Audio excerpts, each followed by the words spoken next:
Psychology କହିଥାଏ ଯଦି ଆପଣଙ୍କ ସ୍ତ୍ରୀ ଆପଣଙ୍କ ସହିତ ସମ୍ଭୋଗ କରିସାରିବା ପରେ ଏହି ଦୁଇଟି ଖରାପ ବ୍ୟବହାର କରନ୍ତି ତେବେ ବୁଝିଯାଆନ୍ତୁ କି ସେ ପରପୁରୁଷ ସହିତ ଚଢ଼ି ଖୋଲି ଗିଆ ଖାଉଛନ୍ତି ବୋଲି। ପ୍ରଥମତଃ ହେଉଛି ସମ୍ଭୋଗ କରିସାରିବା ପରେ ଆପଣଙ୍କୁ ଇଜ୍ଜତ ଦେବେ ନାହିଁ। ଦ୍ୱିତୀୟରେ ଆପଣଙ୍କ ପାଖରେ ଆପଣଙ୍କ ଠାରୁ ଅନ୍ୟ କେଉଁ ପୁରୁଷର ଅଧିକ ପ୍ରଶଂସା କରିବେ। ସାଇକୋଲୋଜି କହିଥାଏ ଯଦି ଆପଣ କୌଣସି ଝିଅ ସହିତ ଶୋଇବାକୁ ଚାହୁଁଛନ୍ତି ତେବେ ତାଙ୍କୁ ନିଜ ଆଡ଼କୁ ୟୁନିକ୍ ଦୃଷ୍ଟି ଦ୍ୱାରା ଆକର୍ଷିତ କରିବାକୁ ପଡ଼ିଥାଏ।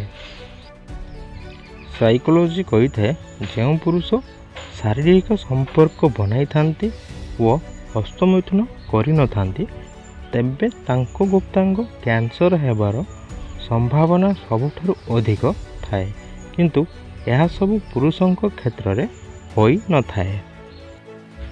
ସାଇକୋଲୋଜି କହିଥାଏ ଯଦି ଆପଣ ବିବାହର ଆରମ୍ଭ ବର୍ଷରେ ସେକ୍ସ ଉପରେ କଣ୍ଟ୍ରୋଲ ନ କରିପାରନ୍ତି ତେବେ ପରେ ଜୀବନରେ ଏହାକୁ ପରିବର୍ତ୍ତନ କରିବା ବହୁତ କଷ୍ଟ ହୋଇପାରେ ଓ ଏହାଦ୍ୱାରା ଆପଣଙ୍କ ସ୍ୱାସ୍ଥ୍ୟ ବି ପ୍ରଭାବିତ ହୋଇପାରେ। ସାଇକୋଲୋଜି କହିଥାଏ ଝିଅମାନେ ପୁଅମାନଙ୍କର ଛନ୍ଦକପଟ କଥାକୁ କେବେ ବି ପସନ୍ଦ କରିନଥାନ୍ତି ଓ ସବୁବେଳେ ତାଙ୍କ ସଫାସୁତୁରା କଥାକୁ ପସନ୍ଦ କରିଥାନ୍ତି। ସାଇକୋଲୋଜି କହିଥାଏ 40ରୁ 45 ବର୍ଷ ବୟସରେ ଗୋଟେ ପୁରୁଷର ଲିଙ୍ଗ ଗୋଟେ ସ୍ତ୍ରୀ ପାଇଁ ଅଧିକ ଶକ୍ତିଶାଳୀ ହୋଇଥାଏ ଓ ଏହା ଶାରୀରିକ ସମ୍ପର୍କ ବନାଇବା ସମୟରେ ଜଲ୍ଦି ଉତ୍ତେଜିତ ହୋଇଯାଇଥାଏ।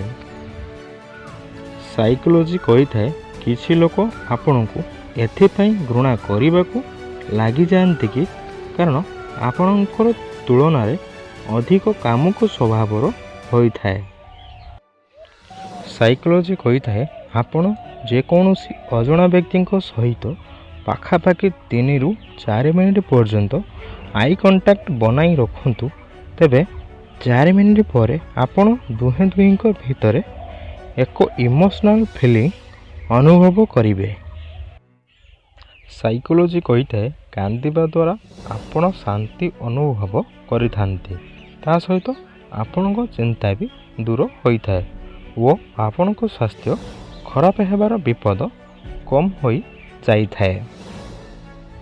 ସାଇକୋଲୋଜି କହିଥାଏ ଗୋଟେ କଥା ସବୁବେଳେ ମନେ ରଖିବେ ଯାହା ଆପଣଙ୍କ ପାଖକୁ ଆସିଥାଏ ତାହା ଆପଣଙ୍କର ନିଜର ହୋଇଥାଏ ଓ ଯାହା ଆପଣଙ୍କ ଠାରୁ ଚାଲିଯାଏ ତାହା ସ୍ୱପ୍ନ ହୋଇଥାଏ।